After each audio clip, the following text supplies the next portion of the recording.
لبنان کی سرکاری خبر رساں ایجنسی نے دعویٰ کیا ہے کہ اسرائیلی فوج نے جنوبی لبنان کے علاقوں یارون، ہارون اور بنت جبیل پر وائٹ فاسفورس کے گولے داغے، جس سے زیتون کے باغات اور جنگلات میں آگ لگ گئی۔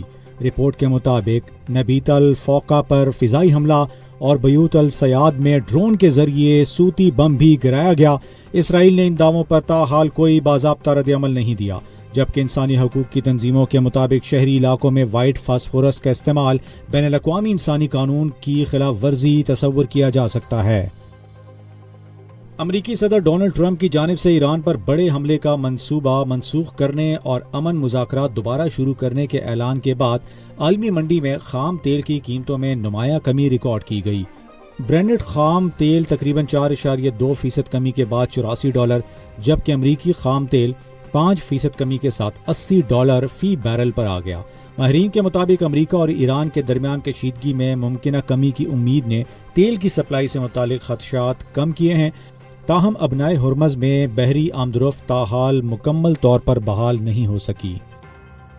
پاکستان کرکٹ بورڈ نے انگلینڈ کے خلاف 3 ٹیسٹ میچوں کی سیریز سے قبل مائک اسمتھ کو قومی ٹیم کا مستقل بیٹنگ کوچ مقرر کرنے کے قریب پہنچ گیا ہے۔ ذرائع کے مطابق تمام رسمی کارروائیاں آخری مرحلے میں ہیں اور تقرری جلد متوقع ہے۔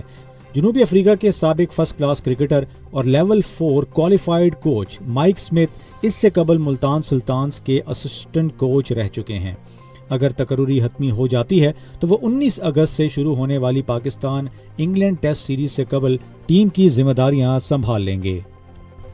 انٹرنیشنل کرکٹ کونسل نے اینٹی کرپشن کوڈ کی خلاف ورزی کرنے پر امریکی کرکٹر بوردوگم اخیلیش ریڈی پر 8 سال کی پابندی عائد کر دی ہے۔ آئی سی سی کے مطابق امریکی کرکٹر نے ابوظہبی T10 لیگ 2025 کے دوران اینٹی کرپشن کوڈ کی 3 مختلف خلاف ورزیاں کی تھیں۔ عالمی کرکٹ باڈی نے واضح کیا کہ بوردوگم اخیلیش ریڈی کی اس 8 سالہ پابندی کا باقاعدہ آغاز 21 نومبر 2025 سے ہوگا۔ Pakistan employees housing society Karachi کے رہائشی میر رضا علی خان کے قتل کیس کی تحقیقات میں اہم پیش رفت سامنے آئی ہے، جہاں تفتیش کاروں نے مقتول کا موبائل فون ڈیٹا حاصل کر لیا ہے۔ تفتیشی ذرائع کے مطابق 28 جولائی کو گھر سے نکلنے والے رضا کے آخری دنوں کے رابطوں کا جائزہ لیا جا رہا ہے، جبکہ کیس میں اب تک 12 سے زائد افراد شامل تفتیش کیے جا چکے ہیں۔ ایس ایس پی SIU سمیع اللہ اور SSP زبیر نذیر پر مشتمل تحقیقاتی ٹیم نے مقتول کے والدین سے بات چیت کی اور گلستان جوہر میں جائے وقوع کا دورہ بھی کیا۔ واضح ہے کہ آن لائن ٹیکسی کے ذریعے نکلنے والے میر رضا کی لاش 2 روز بعد شدید بدحالی میں ملی تھی، جنہیں سینے میں گولی مار کر قتل کر دیا گیا تھا اور ان کے تمام سوشل میڈیا اکاؤنٹس بھی پراسرار طور پر بند کر دیے گئے تھے۔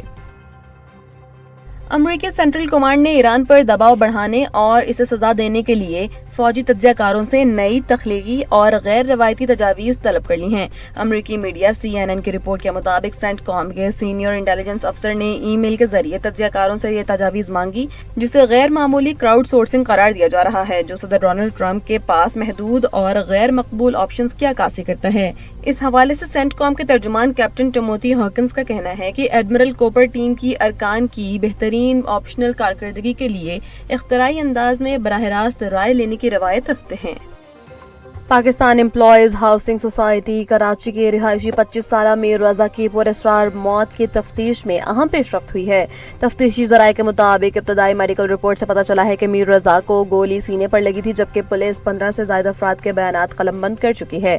تفتیش میں معلوم ہوا کہ متوفی مختلف لوگوں کا مقروض تھا اور واقعے کے وقت اپنی اسمارٹ واچ، والیٹ اور گاڑی گھر ہی چھوڑ کر گیا تھا، تاہم تاحال واردات میں استعمال ہونے والا اسلحہ اور خول برآمد نہیں ہو سکا۔ تفتیشی ٹیم کا کہنا ہے کہ میڈیکل اور موبائل فون کی فرانزک رپورٹ جلد موصول ہونے پر حقائق مزید واضح ہو جائیں گے۔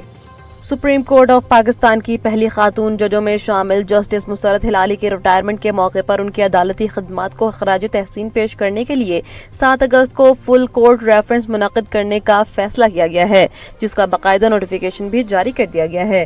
اس باوقار تقریب کی صدارت چیف جسٹس آف پاکستان یحییٰ آفریدی کریں گے، جبکہ سپریم کورٹ کے تمام فاضل ججز، اٹارنی جنرل برائے پاکستان، پاکستان بار کونسل اور سپریم کورٹ بار ایسوسی ایشن کے عہدیداران سمیت قانونی برادری کی نمایاں شخصیات شرکت کر کے ان کی خدمات کو سراہیں گی۔